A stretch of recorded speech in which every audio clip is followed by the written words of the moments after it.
Muy buenos días. Good morning, everyone. Welcome to Cafecito con HACE. My name is Patricia Mota, and I am serving as president and CEO of HACE, the Hispanic Alliance for Career Enhancement. I'm glad you are joining us this morning. I hope you are well, staying positive, and focused on what you can control. And hey, happy spring to everyone, and happy Women's History Month. A few key announcements before we jump into our plática this morning. Announcements for HACE, upcoming events, opportunities to engage.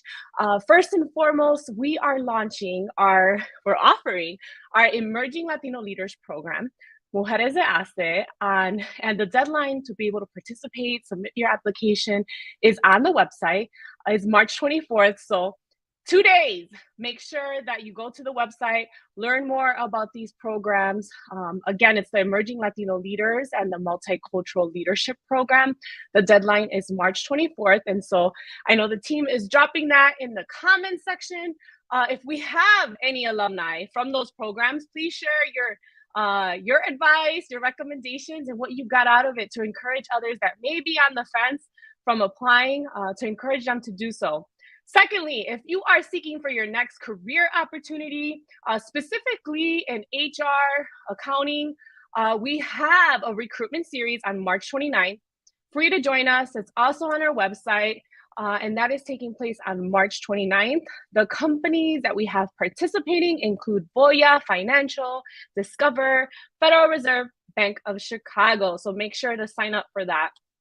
And lastly, if you're following any of our communications, we've been talking a lot about our National Leadership Summit taking place on April 20th and 21st. It is a hybrid event, so if you're not able to join us in person, you are more than welcome to join us virtually. And this is a great opportunity to engage in professional development, networking for Latino professionals, BRG, ERG leaders, leaders in diversity, equity, and inclusion, and talent acquisition to be able to engage, share best practices, and most importantly, continue to empower and support one another along this DEI journey.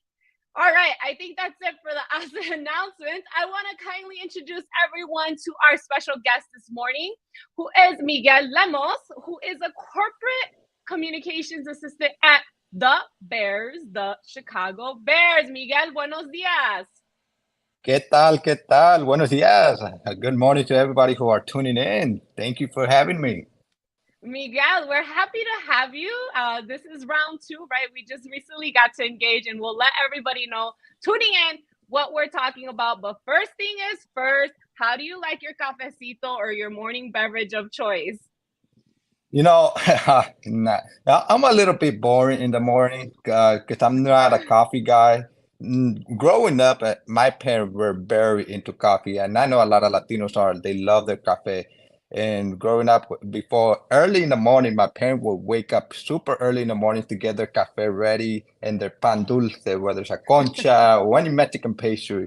But myself, I wasn't really into it. Eso no me agarró. So I'm more just a water type of guy. That's what really get me going. So water's my choice. Water's not bad. They say you should have water if for our coffee drinkers, and I do try to do that every morning. Before I shoot straight for the coffee, try to get that water, but I must have the coffee. So you have the natural energy going, it seems like, if you rely on the water. I guess so. Miguel, tell us a little bit about your background, and how did you ultimately get to this role that you're leading with today at the Chicago Bears? I know we've got a lot of folks that are interested, that are tuning in, especially those that are the Bears fans that we have, being that we are headquartered here in Chicago. Right. Woo, my journey to how I got to the Bay. I always like to say it's a roller coaster because I've tried so many different things. But to start off, I was born in Mexico, Guanajuato, Moroleón. So shout out to all the Guanajuato, if there's any Guanajuato people I'm in here. But sure. I'm yeah. sure. So I was born in Guanajuato, Moroleón, and I came to the United States when I was about 4 or 5 years old. Just like many Hispanic and Latino family, they just wanted to come to the United States for a better opportunity for their kids Mhm. and for even my parents. I know a lot of parents say like, "Oh, I just came to the U.S. to have a better opportunity for you guys." But no, you also they want to have a great opportunity for them and have a better life for themselves as well. So we all like to have that in mind. So as a in Latino community, I'm the oldest of four. So my parent doesn't know English. And so I had to figure out everything on my own. I had to guide myself on how to go through high school and how to get to college. And as a kid, I was always pressured to know what I wanted to do when I grew up. And so there was a time where I just got fed up and I told my mom, like, hey, mom, what are some great jobs? And the first thing she said was architecture. And I was like, I hold up. That's what I want to be. I want to be an architect. Because I was a kid who was so obsessed with Legos and sketching. So I thought that's what I Mm, wanted to be.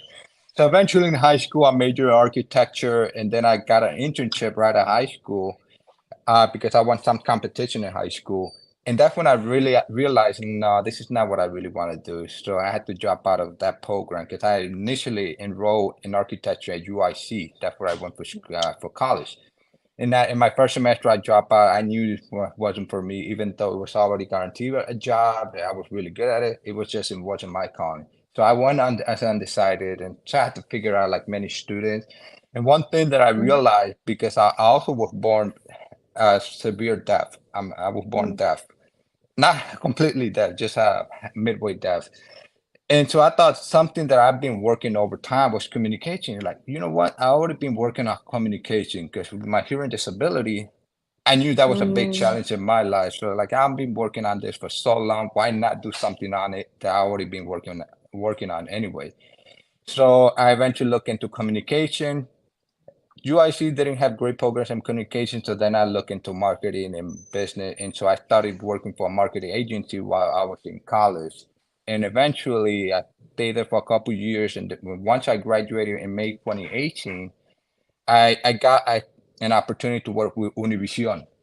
Mhm. And so I worked for Univision for about 2 years as a broadcaster, as a radio personality, and and I just handled the radio station. I covered the sports segments. So I worked with a lot Mm. of great talents, et cetera, et cetera. And so through connections there, and then eventually I just thought an opening with the Chicago Bears, and I thought, like, you know what, let me give it a try and apply. It's about communication, something I was been wanting to get into, and so I eventually did, and here I am. Wow, lots of building blocks along the way, and the connection to your own personal story, I think, is so invaluable. And all of us have some sort of connection in terms of how we got to where we are. And if we're not sure, I think it's taking time to reflect on that. Doing Hmm. speaking opportunities to share that is so critical because, Miguel, I know there's a lot of folks that are tuning in that can relate on so many levels. Right, whether it's I know we've got a lot of UIC grads out there, whether it's from Guanajuato, or whether it's in terms of having, an ability that perhaps folks think, initially that may hold us back, but how do you leverage that as an asset, right? And really, you said you're going to focus on communications, and I love that story. Yesterday you shared with us this story as well. We had an event, right, at the Chicago Bears, where yourself, many other leaders from the Chicago Bears joined us as part of our executives leadership tour with ASE. And not only yourself, I know we've had your head of diversity, equity, and inclusion, Tanisha Wade, other great panelists that joined us, but even including your chairman, George McCaskey, that joined us, and the president and CEO of the Bears, Kevin Warren. So that shows a lot of support and investment in terms of wanting to build on efforts regarding diversity and equity and inclusion, but also specifically to the Latino community, right? So thank you for hosting us. What are some of the key takeaways or highlights that you want to share with our audience today? Yeah. Oh man. it was an amazing event, especially seeing everybody there that are interested to get to know people. Especially, I want to give a shout out to Annalisa, Fernando, and Alan Silva, who were the other Yes. panelists. They did a phenomenal job of sharing their stories and giving advice. And honestly, this was one of those events that I always encourage professionals to go to because, especially in my organization, this is what I'm proud to work for the Chicago Bears because, like you said, the chairman George was there, the CEO Kevin Warren was there, and you don't get to see that often in any other companies or any other brands. And you have access to talk to them, to connect with them, to pretty much exchange knowledge, and those are the moments that you really want to have access to it. And not except and aside of that, we also have a lot of executives there who are really Hmm. invested into their employee. Like I said, a great organization always start at the very top. And that's if you have a if you work for an organization where the very top has great leadership and are investing in the employee, trust me, you're working for a great organization. They care about you. They want to work with you. They want to invest in your professional development. And that was pretty much what it's all about yesterday, just get to share our knowledge, get to share our experience, try to connect with other people. I had a couple friends that were there. I always encourage everybody to mingle and connect. And that was a very beautiful night yesterday. Yes, it was. Thank you to you and the rest of your colleagues that you mentioned for your time, for your insights. Those of you tuning in, I know you have questions. I know you want to learn more. So we have some time towards the end of our conversation here. So please feel free to drop them in the chat. We continue to leave this on here, and I know we mentioned with Miguel, he'll be able to revisit the video in the comment section if we don't get to everyone. Miguel, so some of the things that we also asked, not only of you, but your fellow panelists regarding, tips that you have as it pertains to investing and lifting, the Latino community so that we continue to reach new heights. And you and your other colleagues shared some specific examples in terms of talking to other people, whether it's mentoring, going into our communities that you represent, right? And talking to the Mhm. students there and how empowering that is with them. So there was a lot of great stories. You shared a lot of ways you're investing in the Latino community for you in your career, but can you share some ways that you've shared, but also how folks can get involved? Yeah, definitely. Look, just to give a backstory and context on why I started getting involved in community service and giving back to my community, I Mm-hmm, grew up in Gage Park in Southside Chicago. And one of the things that I realized in this community that a lot of these kids don't have mentors, don't have leaders mm-hmm, that can they look up to and help and guide them to where they need to go. And so I mm-hmm, see that early on. And when I was in high school, I decided with a couple of other buddies of mine, like, you know what, let's create a leadership group in our community.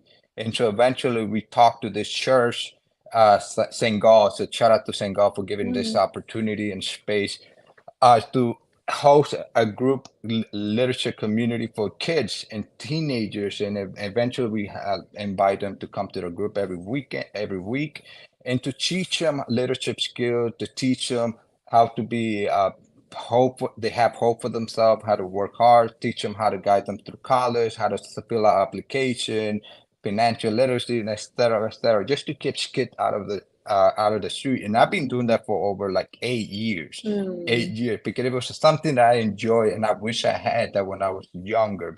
But eventually somebody had to break the cycle, and I decided to break the cycle along my other friends and decide, well, we didn't have this when we were younger, so let's do that for the future generation. And so that was a way for me to give back to my community, to give them opportunities and research that what best we can. I'm not rich, but I try to provide as much research and opportunity. And along the way, same thing, I try to reach out to my high school, Curie High School. Shout out to Curie High mm-hmm. School, and try to reach out to them and like, hey, I don't have a lot of money to fund or to donate, but I can donate a little bit of my time to talk to students and share my experience and try to connect them, see if there's any way I can help them, and send them to UIC. Shout out to UIC, and so try to do the same way that I did for my previous experience, I guess, and try to connect as much as I can and give out my time and try to connect to students or people, Latino professionals, try to help them guide to what worked for Yeah. me and that's it. So that's my way of giving back to my community and try to provide all the resources that I can. That's amazing. And yes, I know we do have a lot of folks from Curie High School. We've had our El Futuro High School program there before as well. And so shout out to all of our Curie High School alum as well. We have one of my colleagues, Melinda Ramirez, asking, do you all have a formal mentoring program to empower local youth? I know we talked a little bit about that yesterday. What would you share with our audience? So a formal mentor program to empower local youth. We have like a seasonal position where we have students from college that they want to get their feet wet into the Mm. sport industry. And there's a lot of different positions that across the organization, whether it's partnership, marketing, communication, or even in the football operation, they get the chance to learn behind, pretty much behind the scenes of how to what is need to be done at work and get and I think it's like a 10-month program where they can get to learn all these skills that they need in order to excel and in the future for that position role and get the experience and get to connect with people and then eventually having those connections and that experience and your resume can lead you to other opportunities at any other sports and in the industry. Yeah, wonderful. I know there was also a mention in terms of programs for young girls in the community. We have Luisa Maya, one of our national board members, who was there also last evening. And so he has a question. Number 9 pick. Who are we taking? Yeah. You know what? I get asked a lot, especially friends and family, like, "Hey, could you work for the Chicago Bears? Who are you picking? Do you know?" You know, I trust our general manager, Ryan Poe. He's been doing a lot of great stuff during the off season, the trade lines and the free agency. Whatever he pick, I'm on board with him. I'm sure we've got let's hear our Bears fans in the chat. Let's hear you comment. I know we've got a few minutes left, Miguel. Thank you again for hosting us. We're looking forward to continue to engage with the Bears, the programs, especially with building, the next pipeline of talent and Latino talent as it pertains in the sports industry and specifically in this case for the Bears, the Chicago Bears.